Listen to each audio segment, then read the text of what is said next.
So, because of the recalcitrance of a substantial number of countries, COP26 has failed us, and it has failed our children who are left begging for their lives. Everyone knows that we have right on our side on this issue. Pretty much everyone. Climate change denial, that's yesterday's news.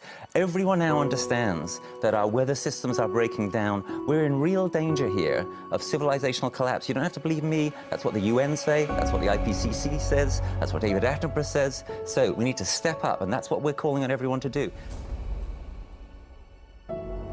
The world is watching, the future is watching. This is going to be what our children and our grandchildren care about. This is going to be what they judge us on. So what's necessary, what's crucial now, is for people to find ways in their lives, and I don't just mean recycling or giving £5 a month to the National Trust, I mean in our communities together, I mean in our workplaces, in our professions, I mean in places that we pray, I mean in politics. So I'm ways interested that we can actually together make a difference from the ground up, because our governments haven't got this. This is partly about economics, Nigel. You must know this, that Britain is lagging relative to many other countries now on the energies and industries of the future, such as obviously renewable energy. Now that's a serious mistake.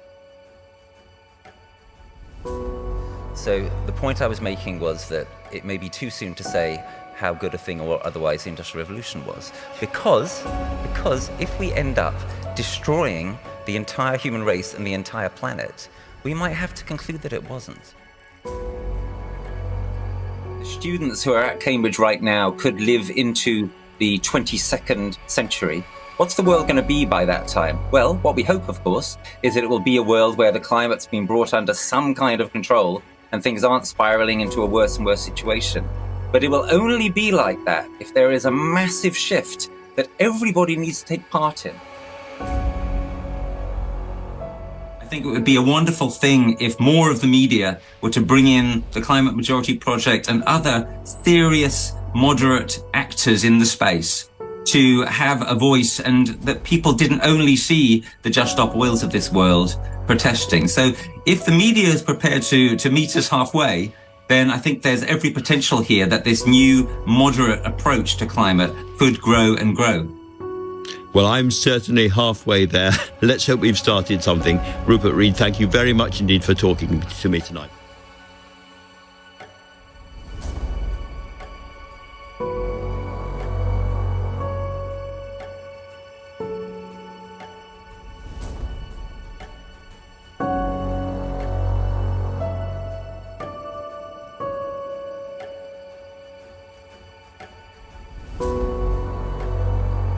Forget about 2050.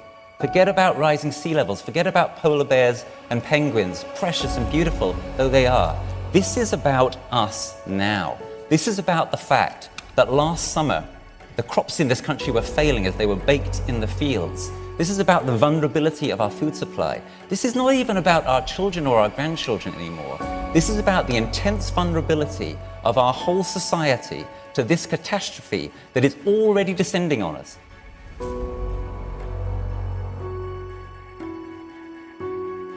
So there is no escape to our climate predicament. There is no equivalent of victory. The struggle that we face will not end with us winning. The struggle will continue for the rest of our lives, and it will increase. But there is a way through. If we stay with the trouble, and if we dare to actually face the future. Because only then can we start to change it.